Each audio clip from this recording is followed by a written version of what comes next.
Alors c'est à la fois parfois plus difficile et plus facile. Plus difficile parce qu'il faut un certain temps pour se connaître, il faut un certain temps pour se comprendre, il faut un certain temps pour échanger nos repères culturels parce qu'on n'a pas forcément les mêmes référents. Là où c'est parfois plus facile, c'est qu'à ce moment-là, il y a aussi un rapport de l'attente. Il y a une marge de manœuvre pour l'architecte ou le décorateur français qui est peut-être plus large qu'avec des clients parisiens, par exemple. Parce qu'ils auront une vision peut-être déjà plus définie. Et voilà. Après, ce qui est plus difficile avec les clients russes, c'est de comprendre ce qu'ils entendent par style français.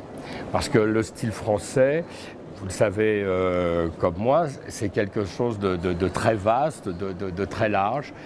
Je me souviens de clientes, même assez jeunes, qui connaissaient très bien Majorelle.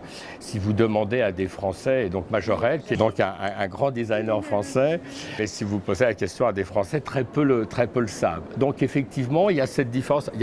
Il y a une proximité culturelle, vous le savez, qui est très proche et qui est très sympathique entre la France et la Russie, avec parfois effectivement une attention, une préférence pour certaines périodes ou pour certaines époques qui ne sont pas forcément celles que nous connaissons le mieux ou que nous utilisons le mieux. Alors la différence, c'est que souvent nos projets parisiens, et pas que ils s'inscrivent dans un contexte historique qui est déjà très présent, même si une grande partie des bâtiments parisiens datent du 19e siècle ou de la fin du 19e, parfois plus anciens, parfois plus récents, mais l'histoire est comme ça très omniprésente. On ouvre les fenêtres, on a une vue sur la Seine ou sur un bâtiment. Donc, la présence de l'histoire à Paris est importante. Alors à la fois elle est contraignante parce que ça peut parfois être un peu impressionnant.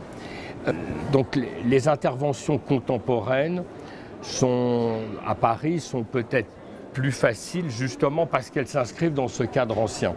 Donc assez naturellement on se retrouve dans ce jeu où à la fois on raconte, où le passé existe, où le présent, forcément Paris est une ville active et tout ça, et puis avec aussi on peut se permettre cette touche de fantaisie. Le style parisien, en tout cas celui que j'aime bien, c'est celui où il va y avoir des petites dissonances dans l'harmonie. À Moscou, évidemment le contexte est très différent parce que il y a très présente, il y a cette envie de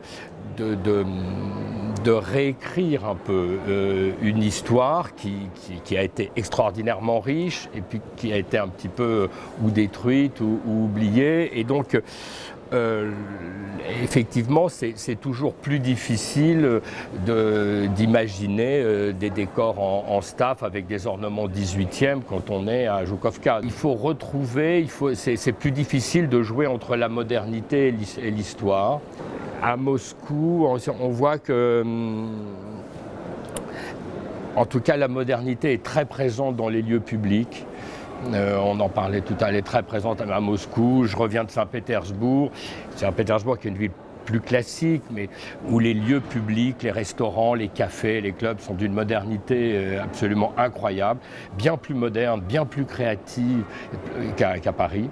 Voilà. Après, effectivement, dans les intérieurs privés, le classicisme reste la tendance dominante.